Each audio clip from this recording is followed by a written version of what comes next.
Hello everyone and welcome back to Repeat. I believe it's episode 28 we're doing now. The last one was 27 if I remember correctly. Let me double check because I am quite worried that I got this wrong. So I want to double check it now that... shit. On the last episode, it wasn't a stream. This is a stream, obviously, as you can tell from the presence of the chat. And I also took the recommendation I saw on Discord and decreased the brightness of the background, the green background, for the chat so it's a little more visible. We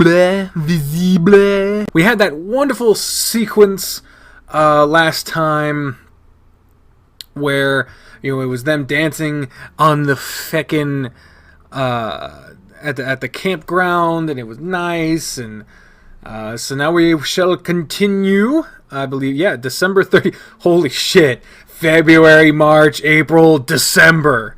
Fuck. He's so nice. Look at them, they're smiling, and he's so happy in his broken up shirt and shit.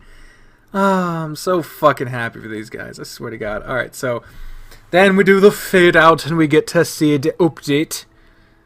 Oh my God! What the fuck? With the crows and he has a bone and she watches from the water. I remember way back on the episode, like, it's rude to fight on other people's graves or something, and it's like, so there's some shit going down with this water. God, that's a haunting fucking image, dude. It's a haunting image, dude. Well, let's just go back to it. I was enlightened to a new discovery during our night in the woods. Camping outside without bug spray is like offering your flesh and blood to the mosquito gods. I scratched at my bite-covered arms. It's not a bite! It's a stab. And groaned as the five of us began groggily packing up our camping supplies. Why did I think going outside would ever be a good idea? See, that's the philosophy that I take. Of course we'd never fucking go outside, because why the hell would you do that? That doesn't make no goddamn sense. Sissel perked up. Despite his usual grumpy demeanor, he looked quite cheerful this morning. That's a nice change. Hey, don't talk smack about the outdoors, dude. I had a great time with you guys. Yeah, Leah, fucking look like you're happy. Let me get my mouse out the goddamn way. Out the goddamn way. The fresh air is great for the soul, says the homeless dude. That's fucking insensitive. What a coincidence. I don't have one. I glanced at the time on my phone. It was the ungodly hour of 7 a.m. I'm gonna have to wake up early tomorrow to go to a doctor's appointment. I hope it turns out good, because I am still fucking sick as shit right now, but I'm trying to act like everything's fine so that you guys don't worry about me, and so that I can actually do content, as per my agreement to do so by the simple fact of existing, apparently. I'm glad most of my classes are in the afternoon today. The lack of motivation lectures I get from teachers are growing old. Out of the corner of my eye, Sissel grimaced bitterly at the mention of school. I instantly clamped my mouth shut. Oh, that's sad. Sissel noticed me staring and scratched his neck awkwardly. Oh, you poor little man. So, what's the plan for you guys today? How much do you want to bet that Mrs. Corliss is about to call the cops and report 5 missing kids? 5? Oh yeah, shit, Jenny's there too. Jenny! Ah! We should probably head back to campus before search parties are sent after us. Well, I hope you guys have a safe trip back. You didn't actually think we'd leave you alone, did you? We're gonna make darn sure you actually go away. Go stay with your boss. The last thing we need is your stubborn ass running off somewhere in shame. I'm not that unreasonable. John, you stay with Sissel and make sure he behaves himself. What? Why me? Philip sighed and pointed somewhere behind us. Ginny was still sound asleep, snoozing like a rock in her sleeping bag. Despite the full night's rest, her face looked strained with exhaustion. Owen and I are gonna make sure Ginny gets home safely. She doesn't come out very often, so she's gonna need a lot of rest to recover. What the fuck is her illness? We still don't know! I can carry her back home, and Philip can convince Mrs. Corliss to not eviscerate us for breaking curfew. Can I carry her instead? Ha! No. Ginny mumbles tiredly in her sleep as Owen gently picks her up and hoisted her onto his back and made his way down the forest trail. There was a soft smile on Philip's face as he trailed behind them, camping supplies in tow. The forest was quiet as Sissel and I stood beside the old campfire as they left. So, you ready to head to your boss's place? Sissel wrinkled his nose, clearly still unhappy with the arrangement. It's not like I have much choice. Y'all are gonna keep hassling me until I accept an actual roof over my head. Everyone's just worried for you, that's all. I know you think you're freeloading off other people, but at least now we don't have to worry about you freezing to death in the forest every night. Hey, Bri! What's up with your bitch ass? Just bitch assing. Nice! Right. Well, I'm not taking all this from boss for free, though. I'll be working my ass off at the cafe to make up for all this help. And I'll pay you guys back for the s'mores sometime, too. Damn, it's not like we're all loan sharks thirsty to collect on debt. It's just what friends do. Sissel mumbled as he grabbed his small, ragged backpack and walked down the forest trail. What the fuck are you doing? I huffed indignantly and trotted after him. I know that, it's just... I'm tired being on the receiving end all the time, you know? I'm not. That can easily be taken out of context. Ah, you fucker, you knew that was gonna happen. Sissel snorted and punched my shoulder playfully. You ass. That is what he's talking about. You make it too easy. Sissel rolled his eyes before dragging me along quicker down the forest trail. Come on, let's get going. The two of us snickered stupidly at our own jokes as we made our way back out of Bradley Woods and back towards the city. Our hands brushed against each other's occasionally as we walked, but Sissel didn't say anything about it. His face was a light shade of pink as he kept walking nervously, avoiding eye contact. I was tempted to reach out and gently grasp his hand, like we did last night during our impromptu dance. His hand was very warm and comforting. Mine felt oddly light and empty. What happened? My hair suddenly stood on end as a ghostly song echoed through the woods. Oh, God. Oh, God! Its soft chords washed over me like gentle waves. Wave after wave! Wave after wave! Drifting away! Wave after wave! See, if you can't think of a joke, just scream. It's funny. It's funny! Laugh, motherfuckers! I spun around and glanced... What? Glanced at my surroundings in panic. John, something wrong? You're acting a bit antsy. No, I just, I laughed nervously and glanced back towards the lake. I just remembered I forgot something back at the campsite. Why don't you go ahead for a bit? Why? Why? You did this back with Philip when you, I made him leave the cafe so you could have a sandwich with Sissel. Why the fuck? Just take him with you. Motherfucker, you in the woods. You don't know what the fuck is in the woods? Idiot. I'll catch up with you real quick. Sissel raised a suspicious eyebrow. I can come with you if I waved my hand dismissively and began walking backwards towards the camp. It's fine. It'll be real quick. I'll see you in a bit. Why? Motherfucker! Sissel's face looked uncertain as I backpedaled out of sight and towards the lakeside. There was no way I could explain to him what was happening. Hell, even I didn't know what was happening.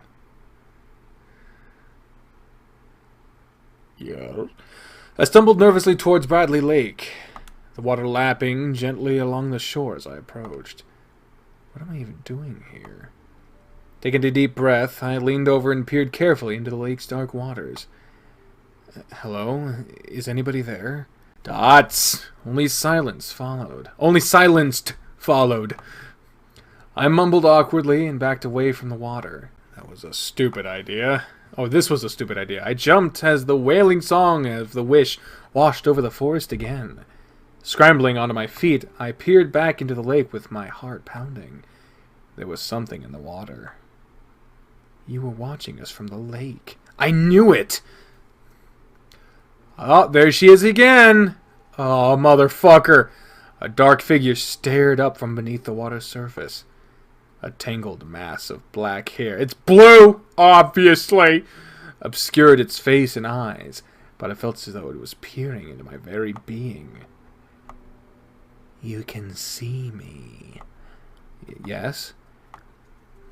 Ah, yes, I remember now. You are that boy from the other day. The one running from the gunman. Oh, right. That whole incident with Mr. Dolores. It seems like a million years ago. I never got the chance to thank you for saving us. I saved the little one with the red eyes. He is a friend of Sissel's. He helped Sissel long ago when I could not. I owe him a great debt. Little one? You mean Philip? Yes.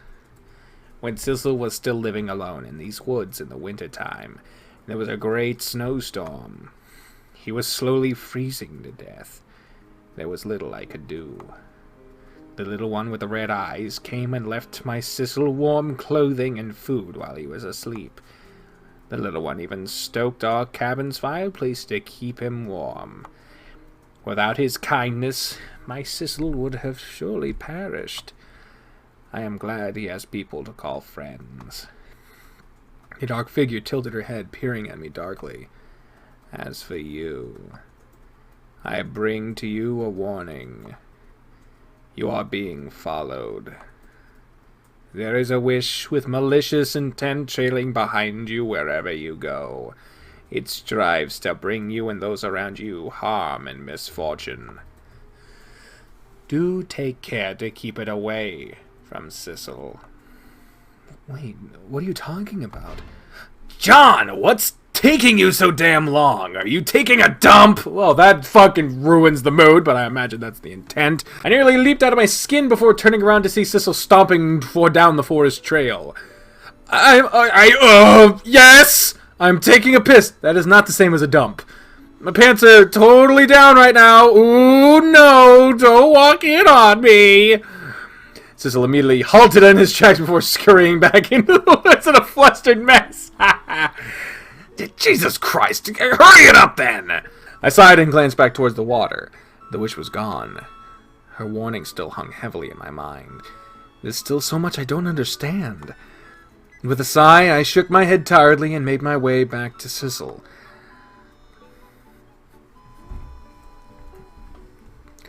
Are you done? Are your pants back on? Fucking thank you. Yeah, I'm back. It only took you like 20 years. Come on, John, we gotta hurry up and get to Boss's Cafe before too many customers show up. I don't want to cause him more trouble than necessary. Alright, let's go. With that, Sissel and I made our way out of the forest and towards Herschel's Cafe. I didn't know what I was expecting, but getting my ribs and lungs crushed was pretty low on the list. What? The moment Herschel saw us through the cafe's glass doors, the man lunged over the counter and tackled Sissel and I into a pulverizing hug! Sis, John, it's good to see you back safe and sound. Now I'm realizing just how fucking inappropriate that fucking voice is, but you know what? It's fun, so fuck it. It's only been one day. Sissel wheezed and flailed his arms hopelessly against the larger man's grip. Language, Mr. Decker. True, but Mrs. Collis kept blowing up my phone last night, crying about y'all run away for a moment, probably died in a car crash or something. Don't fucking look at me like that. I know what I'm doing! Why? Everyone was so worried, y'all kids need to let us know if you're gone out so late last night. I wrapped... Maybe bring some cucumbers. Some cucumbers. That'll make you safe you're going with a cucumber. Vitamins, minerals, very high number. I rasped harshly as Herschel slowly crushed the air out of our lungs. Herschel, we need to breathe. All right. Herschel finally relaxed his grip. Sissel and I immediately collapsed onto the floor, a wheezing mess.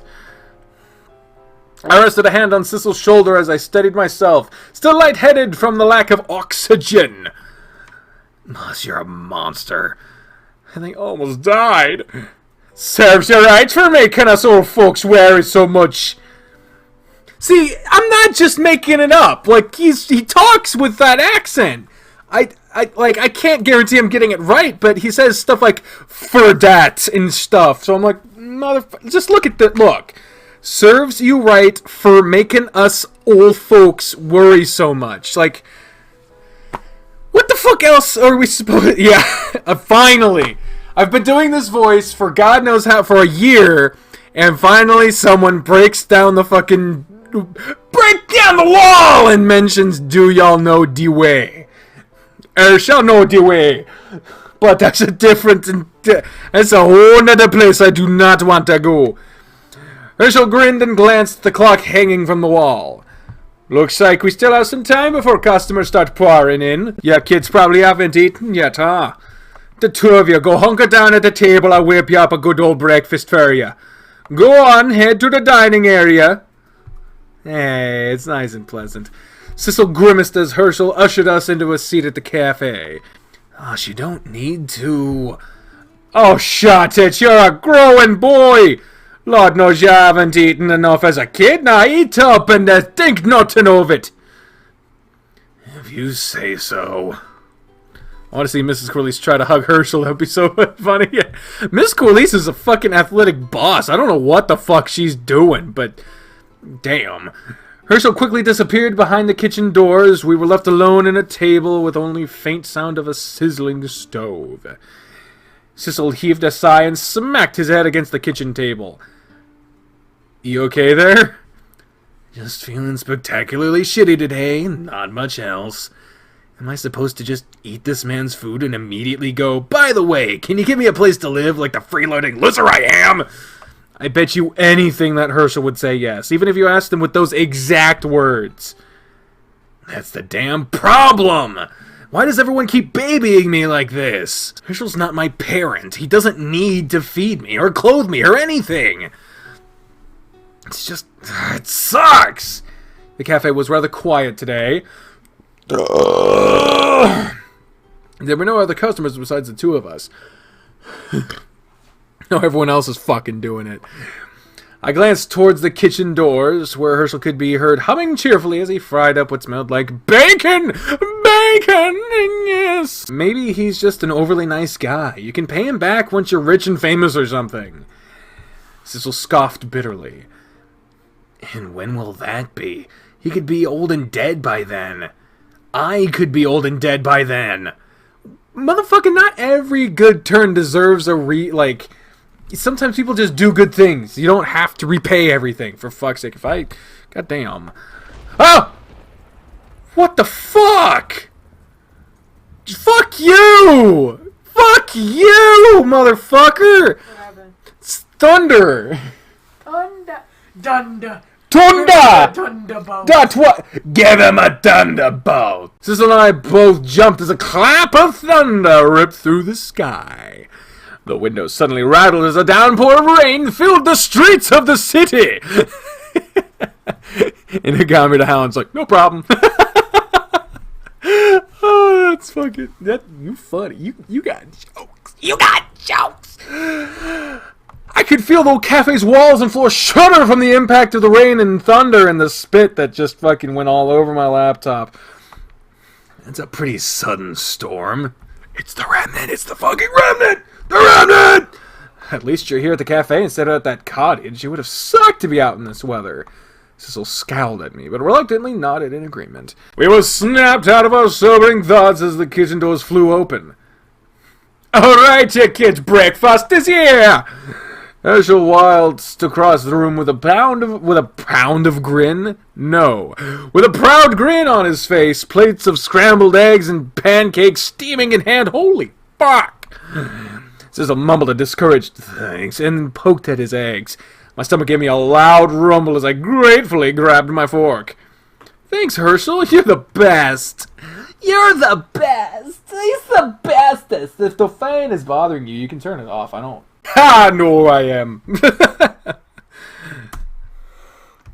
By the way, does Sis have any plans for where he's living? I'd hate to see him going back to that stinking cottage through this rain. He's bloody awful. Wait, bloody awful. Was he supposed to be British? I mean, that's the only time he's fucking... And then British accents don't really do the fur and all this. I don't know. I don't fucking know! Actually, we came here to ask you about that. Sissel gave his eggs another poke before taking a deep breath to prepare himself. Boss, is it alright if I take up your offer from yesterday? You mean... Yeah, can I stay with you? Herschel's face instantly lit up and he gave Sissel a hearty thump on the back and made him choke on his eggs. Of course you can! You're welcome to stay with me anytime, kiddo! This place is like your second home already, might as well... Sissel held a finger to Herschel's lips and silenced him. No, listen. I refuse to freeload off you without putting in the effort to earn my keep. So here's what's gonna happen. You will give me a place to stay, and in return I will work my ass off to make your cafe as successful as I can manage. Let's be honest, this place has been pretty empty lately. I'm gonna change that. I'm gonna make this the best damn cafe in the city with my own 2 hands. That should be a good way to repay you, right? I'll even chip in and help pay rent whenever I can afford it. This is a give-and-take relationship, no more freeloading. I'm tired of being a leech. Of course, that is the moment where the yay happens. Thank you, Nick Wild VPD, for the follow. I appreciate it. Sissel pauses to catch his breath. He nervously looked up, almost afraid to see his boss's reaction. He was immediately met with Herschel's grinning face, full of pride before getting his hair playfully ruffled. It warms my heart to watch you grow up into a chivalrous man. I'm proud of you, Sissy. And I'm happy to have you around. It'd be great if you stop calling me Sissy. Herschel's eyes suddenly lit up like he suddenly remembered something. His feet bounced against the floor energetically as an overjoyed Herschel glanced around the cafe. Oh, the guest room is still a bit of a mess. You boys just stay here and eat up. I'll go upstairs and clean the darn place. I stared as Herschel practically pranced upstairs in a rush to create a welcoming home. Upstairs? Does Herschel live above the cafe or something? Oh shit. Sissel grumbled and stuffed his mouth with eggs. Yeah. There was a big fire in the cafe a couple years ago. An accident. Boss had to take a lot of loans to repair the damn place. He ain't exactly wealthy, so he sold his house and turned the second floor of his cafe into a living space to save money. Doesn't sound like there's a lot of room for a second person. I'm kind of surprised he's so excited to share the place. Exactly! He barely has enough room to live by himself, but now he's got to deal with me too. I hate to intrude like this. God damn! There was a loud bang upstairs as Herschel stomped at his feet wildly. Do I hear negative moping downstairs? There'll be none of that under my roof! Mope, mope, mope. Only happy thoughts from here on out! Mope! Bitch! Mope, mope! I'll hurt you! Mope! I'll hurt you so bad! I'll hurt you so bad you wish I didn't hurt you so bad! If he wants to mope, mope, mope about it. Yeah, he wants to mope about it. More muffled rumbles echoed through the cafe as though someone was moving furniture. I suddenly felt we were very lucky that no customers were around at this hour. Sissel glanced at the ceiling with a sigh. Not sure about this. Come on, Sissel. Keep a positive attitude.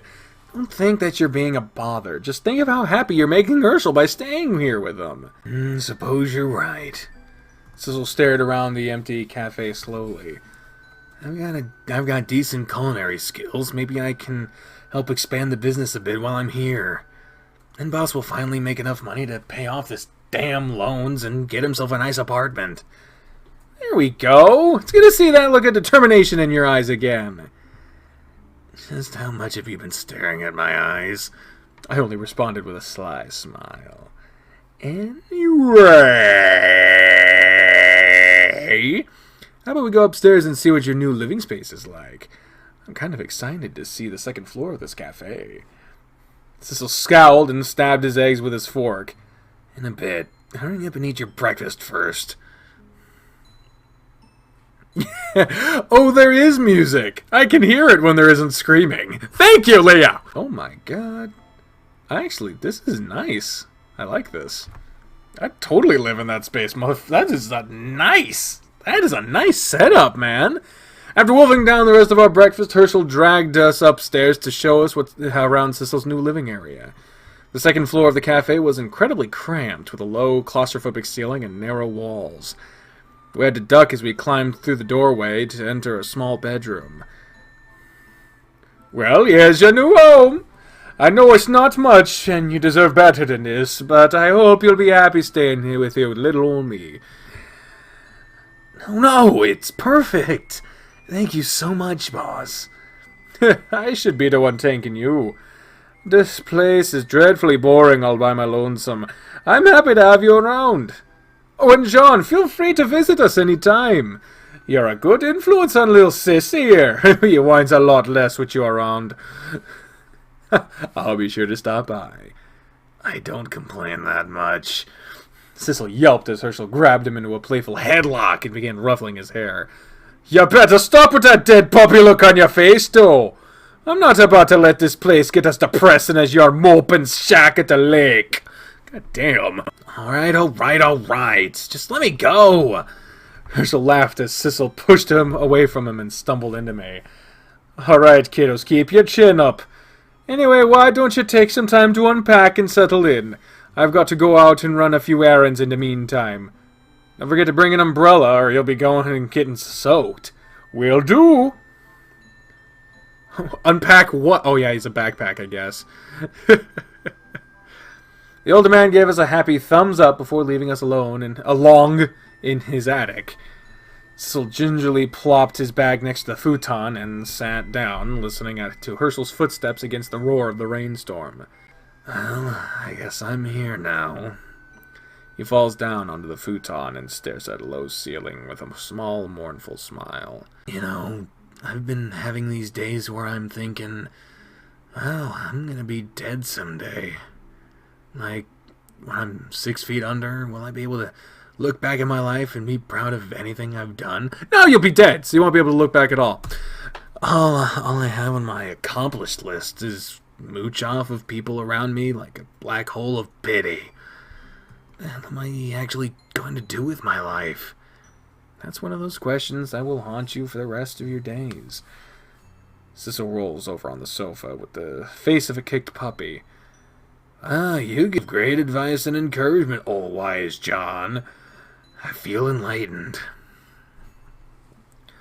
You're a real wise-ass around here. Well, how would you answer if your brain suddenly hit you over the head with this kind of question? Just gotta keep moving forward. I have no godly idea, and neither does anyone else, and that's okay. If I ignore the problem for long enough, it'll go away. Well, the bottom one is just fucking stupid. If you over-worry yourself with the question of what you're going to do with your life, then you have obviously already ignored what you have done with it. Because not everyone is going to be someone who changes the world in massive ways by themselves. No one ever is. There are certain people through the world who, through chain reactions, have led to great change, but almost always there are people who have made the biggest changes who will never be remembered by name. But their actions have left great impacts, and even those smaller than that. Because, I mean, do you remember the name of the person who started to come up with the English language, for example? I don't fucking know. All the words I'm using right now had been invented by someone in the past, but I don't know who they were. But just by me using their words is proof that their life meant something, even if I don't know who the fuck they were. And even on a smaller scale, it can be literally something as small as saying hi to someone who was having a shitty day. Or complimenting a random person, like if you're at school or work or something, and you're walking down a hallway, and someone's just sitting there, doing their own thing, minding their own business, and you're like, oh, hey, nice shoes. Trying to drag me? No. He's just like, hey, nice shoes. You compliment them on your shoes. Well, maybe they're having a bad day, and you just made them feel a little bit better about it. It was like, oh, yeah, thank you. And you just gave them something a little brighter in their day. It could be something as small as complimenting someone on their shoes. They're having a bad day. Maybe they're stressed about giving a speech or something. But then, because you gave them that small little bit of encouragement, you kind of ease their mind a little bit. They go in, they give a better performance than they would have, and they get a better grade. You know, and literally, you can suppose forever on that. Maybe he needed a better grade in order to pass the class, and with that credit in that class, they're able to graduate and get a better job, then blah, blah, blah. But that, when you trace it all the way back down, it comes to you being like, hey, nice shoes. And you will never, ever remember all the little times that has happened to you, when just some random person came up and was like, hey, nice shoes. Because it's just a small little thing. The biggest impacts you will ever have on individual lives are the little ones you probably won't even remember. And you might not be remembered for it. But the fact that they happened, and they led to echoes and waves of consequences and reactions, that is the impact your life will have. Whether or not in 100 years people know your name, or they have it's on a plaque somewhere. All in all, it's inconsequential. There are tons of people who have their names on plaques that I have no fucking clue who they are, and no one else does. Your life is not just one long stretch of events that leads to you fulfilling this one singular purpose, and then everything has been worth it. Life doesn't just happen to you until it's done. Life is a never-ending... Well, it does end. Life is a completely different lengths of stretch of small things that will almost always lead to consequences you never see. Thank you for the follow, Limolimey. So, yeah, it's... When it comes down to it, what will you do with your life? You know, you've already done a lot with your life. Your mere presence, just being born, has left an impact on at least 2 people. At least one person. Well, I mean, someone had to put your name in the Social Security registry. So, your mere presence has already left an impact on the world. You've already done something with your life. The goal is to do something with your life that you enjoy. Whether you have the biggest impact or not, that does not mean the best fucking... that does not mean the best life has been led. Like I said, people who invented language and transcribed written works and honed English into the language I speak now has helped mold the most popularly used language in the world, and yet I have no fucking idea who invented the word aardvark. But they did it. People remembering your name does not fucking mean anything. But the impact you leave on others have already happened. And what you decide to do with your life should ultimately be about making life as good for yourself and those you care about. And that's it. Life is a gift. Doesn't matter who you believe you got it from. You get to do it. So make the most of it. If by your definition that means helping people, if by definition that means playing all of the video games you possibly can, then do it. Just don't hurt anyone else in the process. Life shouldn't be about hurting people. It should be about making good. It's a gift. Treat it as such. It's precious. So when it comes to what would I respond to if I got the question, what am I going to just do with my life? Just keep moving forward, or I have no godly idea, neither does anyone else, but that's okay. I think just keep moving forward. You can't worry about those things. But I don't know which one is the right answer for this game. Let's see what both ones, like, if he responds better. Dude, nobody has any idea what they're doing with their life. You just gotta power through it. You might be clueless and stumbling and stop fucking things up. No! The entire time, but at least you're still making your way through it all. When you've made it to the end and die at age 80 or so, you can flip everyone off and say, "Bitch, I earned my way here!" That's a unique perspective. So let's hear what he says to... Oh, fuck. To the first one. Just keep moving forward. Just keep moving forward, dude. Everything will be okay. Sissel snorted in amusement. Apparently I struck an incredibly corny note. Oh, yes. Let me get Philip to pose for a motivational cat poster while you're dishing out these words of wisdom. Okay, so clearly that was not the right one. So I'm going to go with the middle one there. Sissel murmured before grabbing his ragged backpack and began to unpack a few possessions he has.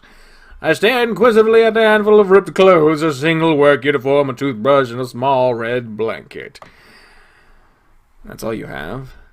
Pretty much. It's not like I have the money to go shopping often. Sissel busied himself with stuffing his belongings into a nearby drawer. I noticed he occasionally looked up at me, as if self-conscious. What? Nothing. Just, I wish I had something better to wear when we were dancing last night. That's what you're thinking of? Wow, nice way to trivialize his fucking worries. Hey, it was my first time dancing with someone for real. I just wish I gave a better impression and the look and the casual ripped up and dirty tank top. Ha ha ha! I never knew you were such a romantic. But why are you laughing? It's nothing. I just think it's great. You better not be making fun of me. What's wrong with you with being a little romantic? Nothing at all. There was a stupid grin on my face as I plopped down onto the futon next to Sissel. He kept his scowling face turning the opposite direction and clearly red as a tomato. Tomatoes! Tomatoes! Throw the tomatoes! Or oranges, whatever the fuck they are in here. I skidded closed and nudged him in the ribs. So I was wondering, what would your ideal date be like? Sissel shot up onto his feet as though someone shocked him. Where the hell did that come from? Well, we were talking about your romantic taste, so that got me a bit curious. You don't have to tell me if you don't want to. No, it's fine, I guess. I just thought Teach told you something. Ginny? What do you mean? Guess it doesn't matter now. We made a bet. A bet? Before the contest, I was having some anxiety issues. Sissel buried his beet red face into his hands, his ears drooping in embarrassment. So Ginny was being all encouraging and whatnot, and she said that if I won the contest, she'd help me ask you on a date. My chest felt bubbly with glee as the grin on my face grew wider. That is adorable! Hey, are you making fun of me? I'd never! This was unexpectedly sweet of you. When should I expect to be swept off my feet? Never. I think I lost most of my dignity these past 5 minutes. I scooted closer to Sissel. I thought he was standing up, I guess not, and rested an arm over his shoulders, laughing giddily at the aghast expression on his face. Well, if you ever change your mind, I'm still open on the dating market. You better ask me out before some other handsome guy sweeps me away. Sissel stands up again and immediately busies himself with unpacking his very few possessions. You are literally the worst person I have ever met. I'm gonna have to get my life back in working order first before I do anything stupid like this. Well, you have my support. Now I have something to look forward to when you get everything sorted out. Hey, why talking about all that? This is why you got it all. So this isn't a total... Goddamn!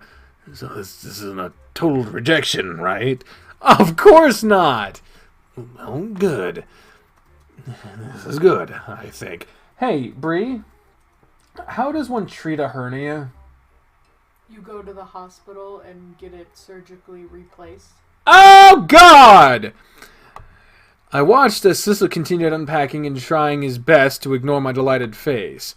What a dork. We spent the... Oh. I barely skipped over a fade. We spent the next half hour exploring the small, cramped rooms of Herschel's living space, snooping while he's not around. That's fucking nice. While rain continued pouring outside. What the fucking tomatoes?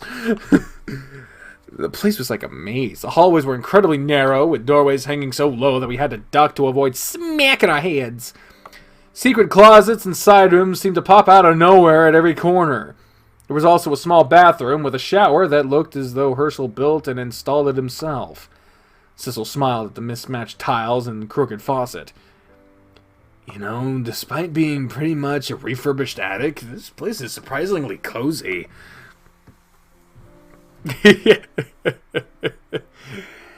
Especially when Boss is the one who built it. You think you'll enjoy living here? You know what? Yeah, I think I will. But I'd rather be the one helping Boss rather than the other way around. The man's been too good to me. I need to find a way to pay him back somehow. I curiously peeked into a nearby closet. Oof! What? An avalanche of dusty junk immediately clattered into the hallway floor. Sissel and I winced as the assortment of garbage at our feet. It looked as though Herschel just haphazardly threw everything into the closet and closed it before stuff tumbled out. Me, though. Maybe you can start by helping the guy clean this place up. This stuff looks ancient. I wrinkled my nose and poked at the junk in morbid fascination. There were chunks of what looked like a decade-old bread that immediately crumbled into dust. Ew!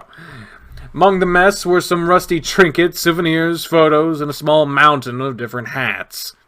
Again, me, though. Payback BJs. Nice. Thank you. I'm starting to think Boss has a hoarding problem. Man, that's a lot of hats. Wait a minute. I've talked about on these videos before how I have a lot of hats. You think Truecourt might be digging at me? No way in hell. There are very too many people that play his game on YouTube, not the least of which is Ookie Cookie, who has 100,000 fucking subscribers to my not even 4. So I'm not even going to assume any part of this game has anything to do with me. I'm starting to think Ginny was right about Herschel and his alleged bald spot. I don't have one of those. I fucking whomp. It's all there, buddy. It's all there. Wow. What's that? Out of the corner of my eye, I spotted a glint of gold underneath the very bottom of the closet. Sissel frowned and glanced at me. There was a hint of recognition in his eyes. He tiptoed over the mound of dusty junk and carefully dug out the garbage to reveal a large golden cup. Is that? It's a trophy from the culinary arts competition. It looked almost identical to the one Mrs. Corley showed off to us in her office. Sissel gaped wide-eyed at the aged trophy, gently sliding a hand down the scratched surface of the metal. His fingers brushed against the wooden base of the trophy, which was handsomely inscribed with the name Herschel McDermott. This is Boss's trophy. Boss won the National Grand Prize? He never mentioned this before. Sissel clutched the trophy with shaking hands, his face contorted with a mix of jealousy and pride. Who would have thought old Goof was actually that good? I can't believe I was tutored by a national champion. Why didn't he mention this to me before? Is Herschel going to pop up? Is it right on cue? The sound of the front door. Yeah, I knew it! I called that shit. I called it. Herschel's excited footsteps clattered up the stairs for a moment before his grinning face poked into the narrow hallway. Yo, Sissy, are you settling? I'm alright. Hope my dingy place doesn't put you off or anything. Herschel blinked at the two of us sitting on the floor among a pile of garbage and barked a laugh. I guess you kids found me out. I suck at cleaning. That's a bit of an understatement. You just threw all your garbage into a closet and closed the door. I was in a rush. Plus, that's my garbage closet. It's for all my garbage stuff. What? But why was this in there? Sissel held the trophy close to his chest as though to protect it like a small child. Boss, this is your national championship trophy. Why would you stuff it in with all your other junk? Herschel saw what Sissel was holding, and the playful smile immediately vanished from his face. Oh, that. It's just a dusty old cup. Nothing worth keeping, if I'm being honest. Sissel gaped at him in horror. You're a national championship winner, otherwise known as a national champion. It's something street trash like me only dream of achieving someday, and you have one right here in your garbage closet. At least treat the darn cup with some respect. Herschel slowly reached down and took the trophy. He dusted it off and frowned at his name for several moments. Feels like a century since I won this ugly old thing. Oh shit! Oh damn! Oh damn, new sprite for Herschel. He got shorter. I don't like it. But why? And why did you never mention this to me before? Well, sometimes you think to yourself, if I achieve this one thing in my life, everything will be better. All my problems will be solved and I'll be happy forever. He let out a heavy sigh and looked up at Sissel's eager face. I did it. I won. The National Culinary Arts Champion competition has my name plastered on a gaudy winner's plaque somewhere. I took the prize money and opened up my own little cafe. I had everything I dreamed of. His grip on the trophy tightened. I wasn't very happy, though. It's kind of stupid to think that a rusty old cup would solve all the problems in your life. Herschel didn't meet our eyes as he tucked the trophy under his arm and made his way downstairs. I'm throwing this out. It's not healthy to dwell on stuff like this. Wait, what? But It's just an old cup. I need to start actually cleaning this place up if I'm gonna have a guest living with me after all. Sissel just gaped, jaw wide open in disbelief as Herschel ignored us and made his way downstairs. He glanced up at us with a forced smile. By the way, John, don't you have school today? You should get going before Mrs. Cooley tears you a new one. There's an umbrella behind the counter if the rainstorm doesn't stop. With that, Herschel left Sissel and I alone in the cafe's narrow hallway. The two of us stared at each other nervously. There was something off here.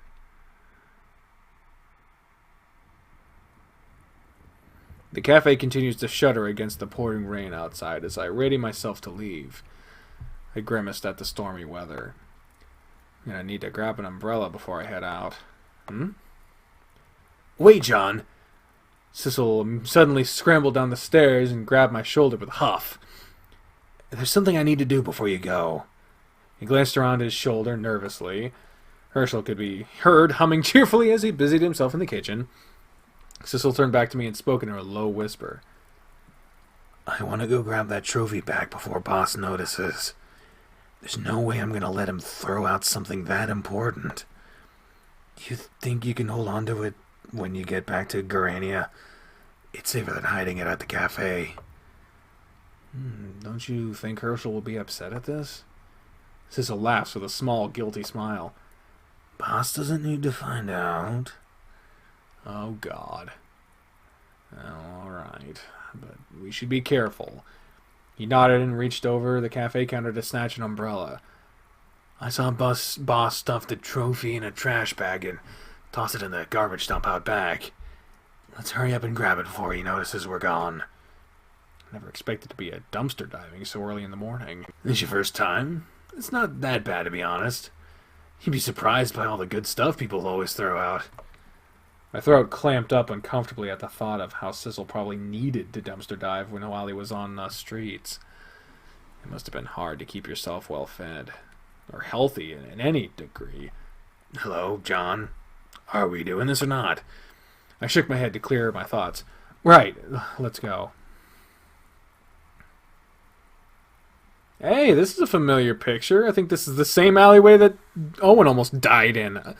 The best time for dumpster diving is not in the morning, in the rain. It needs to be at night and dry. Or right after Krispy Kreme closes, because they throw out all the spare donuts, because they have to be fresh every day. They're just boxes and boxes of fucking perfect and fine donuts just going to waste. Sissel and I huddled over under our tiny umbrella as what felt like a waterfall rattled onto us. We slowly made our way towards the back of the cafe where the dumpsters were.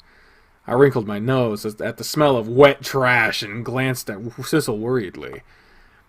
You sure you want to dig through that for one little trophy? Sissel let out a frustrated murmur.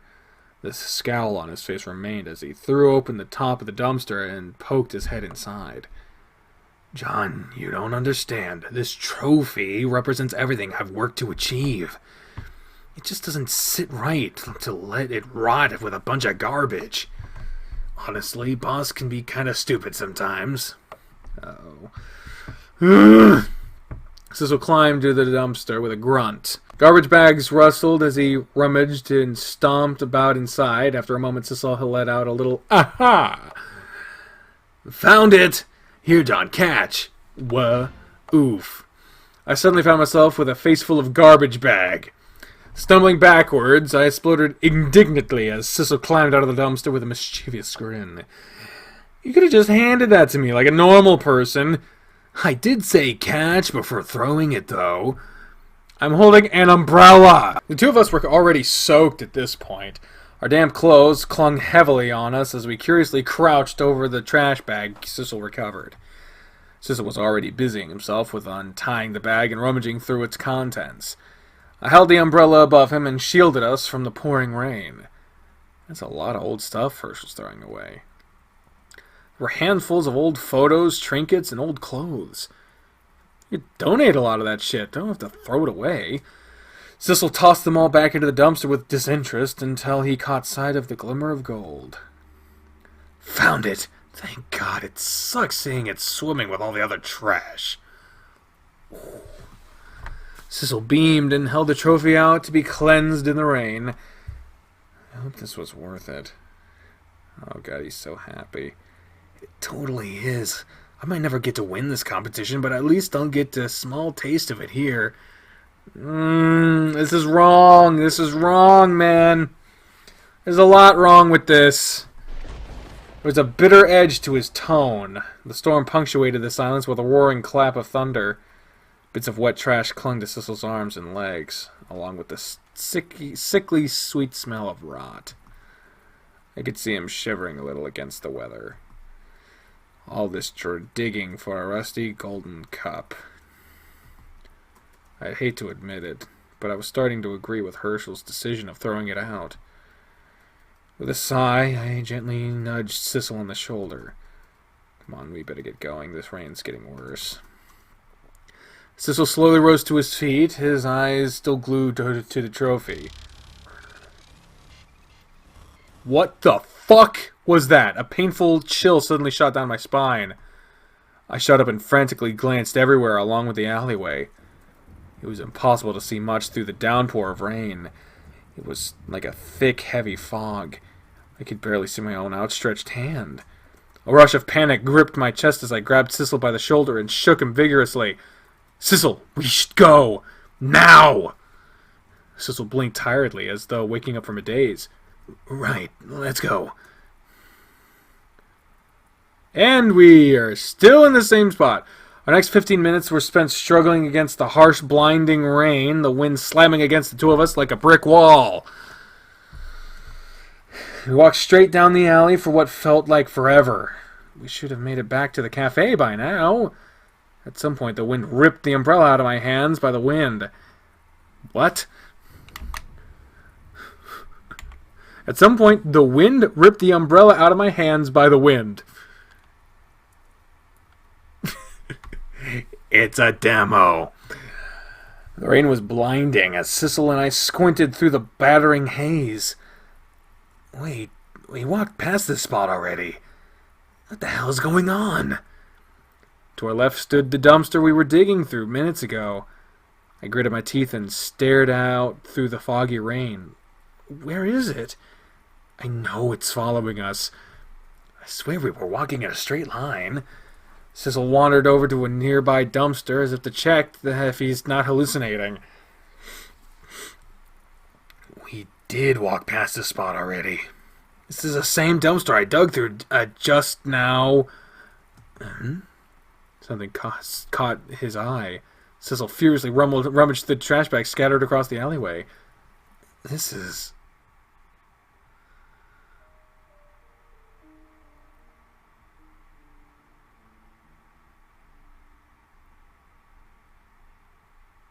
I mean, you can see a street right there. Kind of ruins the effect of being stuck in an endless alleyway, that the street would be right there. I want to fix that, Shiro. But Sissel pulled out an old, soaked photograph from the mess. What? Oh shit, that's the Alt button. I peered over his shoulder and frowned at the faded image. That's Bonds when he was younger, I think. But that kid... No, there's no way. Is there... There was definitely a resemblance. The baby he was holding looked remarkably like Sissel. But what could this mean? Do you think my parents? Before they threw me out? Or do you think he's... The world around us suddenly flickered and slowed. I jumped onto my feet and looked around wildly. Raindrops hung in midair as though frozen in time. In fact, time seemed to have slowed to a halt completely. Sissel? Sissel, can you hear me? We have to go. I grabbed Sissel's arms and tugged, but he stayed stuck in place like a statue. What the hell is going on? A dark, familiar figure slowly teared out of the fog, its maniacal grin gleaming through the dark alleyway. He's not grinning! Oh, so close. So close! I frowned. The remnant... Yeah, get him! Get him with the tomatoes! The remnant was speaking clearly now. The garbled mess of a voice it once spoke in was gone, replaced by a deep sing-a-song drawl. Sing-a-song drawl? I thought it was sing-songy drawl. The hell do you want? Why are you following us? Me. I'm simply trying to help. Simply trying to help you poor kids. The worthless dandelion feels so unloved, doesn't he? Not even his own parents wanted him. I'm just showing him otherwise. I'm just showing him what he wants. I scowled and stepped in front of Sissel protectively. Why did the remnant have to show up now of all times? I have to keep Sissel away from him. Why are you glaring at me like that? Why are you glaring at me like that? Why are you glaring at me like that? Why are you glaring at me like that? Why are you glaring at me? Glaring. I'm simply trying to help. I glanced down at Sissel, who was still frozen in place like the world around us. He was staring at the photo, his eyes wide with shock and perhaps a glimmer of hope. There was an unspoken thought across his face, a hopeful what if. My teeth grinded together in frustration. We don't need your help. Let us go and leave us alone. Oh, God. The remnant laughed again. What's happening? Oh, shit.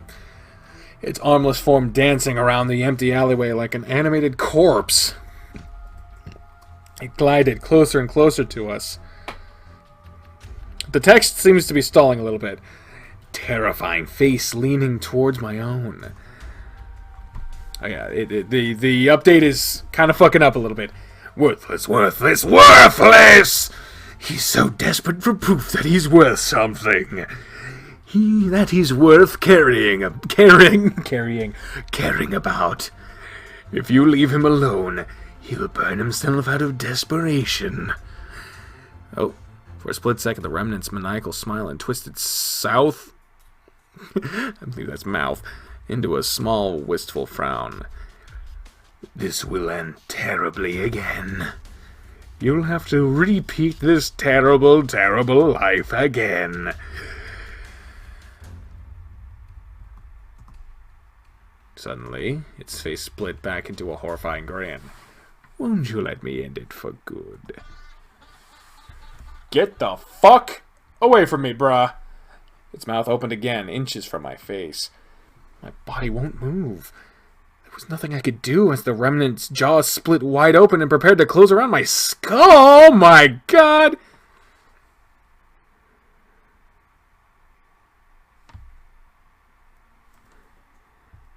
I think not. Oh! Oh! Ooh! Oh, it's the woman! It's the woman! The earthly smell of the forest filled my nose through the acrid rain. Something was behind me. A shadow loomed over us. Tendrils of hair billowed through the alleyway like it was like the graceful mane of some unknown creature. Oh! In a protective manner. Oh my god! That looks so fucking scary and cool, but also scary. This boy is a friend of his. Thus he is under my protection. You will leave them be. Oh shit. Oh shit. Oh shit! The remnant stumbled backwards and shrieked as though it had been set on fire. The heavy curtain of fog that clouded the alleyway was suddenly cut through by a maverick wind. Raindrops had hung in the air, frozen in time, began falling normally again. The remnant staggers farther into the alleyway, hissing angrily. He will burn, just wait and see. With that, the walking corpse disappeared into the rain without a trace. I blinked and let out a breath I didn't realize I was holding. It's gone. I turned my head towards the massive lady looming over us and gulped. I don't know what's going on, but thank you for helping us. I thought I was a goner. The figure tilted her head slowly, inspecting me with unseen eyes. You helped him. The woman gestured towards Sissel, who was still staring transfixed at the photograph he dug up. Looks like he didn't even notice the entire commotion. You helped him, and in return, I will help you. You seem pretty protective of Sissel. Are you his wish? The woman shook her head. Her mane of seaweed-like hair wove gently in the wind. My wisher is long gone, yet I am still here. So long as there is strength in these bones, I will look after this boy. It is the duty that was left to me. I see. The woman chuckled. There was something surprisingly warm in her soft voice. The rain was slowly clearing, as if on cue. Form began to fade as well. She stared at Sissel fondly as she began to drift away. You seek to protect him as well, do you not? I am glad. Take care of him for me, would you? Wait, do you have a name? It doesn't matter what your name is! What should I call you? Call me Bradley. Bradley Lake. Oh my god! With that, she disappeared with the passing rain. My knees felt weak all of a sudden. I fell down next to an oblivious Sissel with an exhausted sigh. Speaking of Sissel, he finally lifted his head from that damn photograph and noticed my tired, well, everything. What the hell happened to you? You have no idea. Can we get out of here now? I feel like a drowned rat. Why would you say that? Sissel opened his mouth and then closed it. He stared around us wildly, as if just noticing how long we'd been spent drenched with rainwater in this filthy alleyway. His face flushed with a bit of shame as he stuffed the photograph into his pocket and helped pull me back onto my feet. Sorry, John. I shouldn't have dragged you out here in this awful weather in the first place. All for a little golden cup. I shivered and leaned against him. Still felt very warm. You must be freezing by now. We better get you back inside and grab you a change of clothes. I laughed with a hint of dread as we stumbled our way out of the narrow alleyway. No can do, sis. Classes are gonna start soon. I need to run back to Grania right now, or Mrs. Corliss is gonna rip me a new asshole for being late and breaking curfew. Oh, are you sure you're okay? I'll be fine. The bigger question is, are you okay? What are you going to do about that photo you found? Sissel grimaced and stared down at his feet. I'm not sure.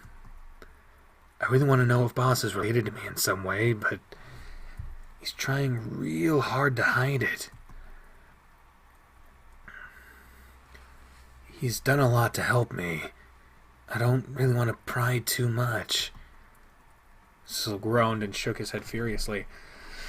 I'll figure everything out later. Anyway, let's get you inside and dried off before you head back to Grania. You look like shit right now. I yelped as Sissel slung my arm over his shoulder and supported me with a warm hand around my waist. It felt awkward, but much appreciated. My feet still felt like jelly from my little encounter earlier. Sissel glanced down at me with a look of concern. You sure you're okay? I can walk you back to campus if you want. Nah, there'll be trouble if you get spotted near Grania again. I'll be fine on my own. I stared up as Sissel. I stared up at... Imagine that means at Sissel as we made our way out of the alleyway.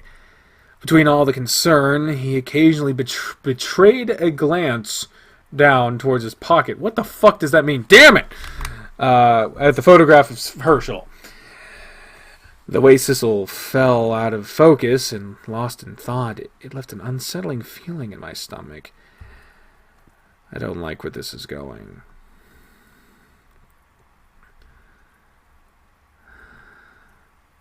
To be continued. Motherfucker. Okay, so that's... Yo! You know what I just fucking realized? There was a fire at the cafe, and Sissel, and they keep saying Sissel's gonna burn. Oh, hell. Hell! Thank you all very much for watching this episode of Repeat. For those in the stream, don't leave quite yet, but for those watching on YouTube, this is the end of the episode, so thank you all very much for watching, and until next time, fare thee well. Bye, everyone!